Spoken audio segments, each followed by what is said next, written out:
Čau, vítám se do videa. Možná jste zaregistrovali, že nejsem v mém studiu, ale jsem ve studiu, jsem v Opavě teďka u Tomáše. Čau Tomáši. Zdravím všechny.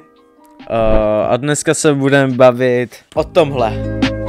Nevšimněte si, proč tam mám nálepku Apple, ale já Apple nemám je. A řekneme si, jak je tento počítač pekelně na hovno. A když myslím na hovno, tak fakt na hovno, kurva.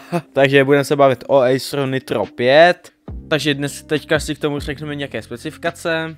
Má to 144 Hz monitor, Full HDčkový, mám tam Nvidia GeForce GTX 1650 a mám tam Intel Core i5, 11. generace. A teďka rámky, ty bude zajímat každého. Všichni si myslíte, že do těchto notebooků herních se dává 16 GB RAM, 32 GB RAM se tam vleze. Je to mám 8 GB RAM. Já vím, je to kurva málo, ale mám za to hodně málo místa, mám tam jenom 476 GB. Neho, ale má tam volných reálně 260 něco. A ještě k tomu je to, tento noťaz se koupil za 15 000 před 2 rokama. Grafická karta většinou jede s prasákem na 100%. Na 100% jede většinou. A grafika jede na nějakých 90 stupňů. To jsem nechápal. Ale je to tak. No i když jsme to čistili. A jo, přeplastovali, no. To je takové, no. A foto jede nějakých těch 90 stupňů non-stop a 100%. A prasák taky na 100%. A prasák má asi nějakých 70 stupňů. A prasák fakt má nějakých 70 stupňů.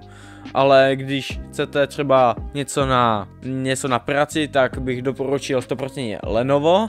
A nebo HPčko. A když chcete nějaký kompromis, něco na práci, na cestování a na hraní, na práci a tak, něco takový kompromis, tak je dobré Dell. Dell dobrý, no. Dobrý Dell. Do všech notebook můžete dát více těch úložišť. Tady do toho jde jenom... To se zasmaté, ale tam jde dát jenom navíc baterie. A rámky. Nevím, kdo to Já jsem měl v plánu koupit větší úložiště. Nedám, protože to nejde. Já vám tu dám teďka fotku, jak vypadá ten dolek. Já ho mám na fotce totiž. Když se to rozdělává, tak jsme se ztratili v tom, protože v tom je bordel se vyznat. Hlavně v těch šroubkách, co jsme rozdělali a potom jsme škomali, protože nám to nevycházelo nějak. Asus, no, tak Asus, HPčko, Dell, Lenovo mají v tom hezký pořádek. A natož Acer Nitro 5. Tam není vůbec nic.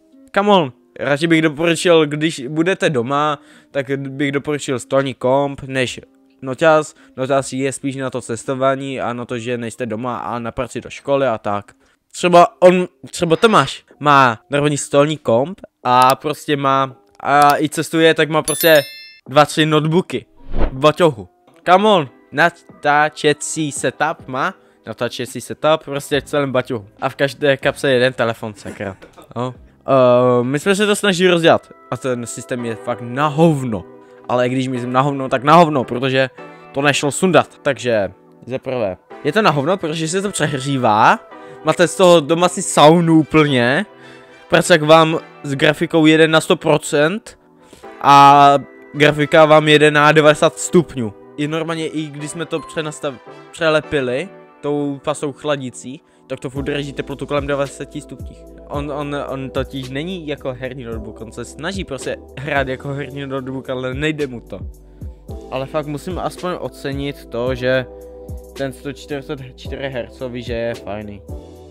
Tak děkuji, že jste... Kamu, já mám úplně horké koleno do Takže děkuji, že jste se dívali úspěšně na tohle video. Budu rád za každý odběr a like. A děkuji... A ještě něco! Děkuji vám za 101 odběratelů! Pak vám děkuji.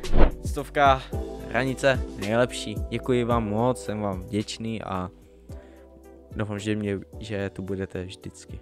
Dobré, děkuji. A nashledanou!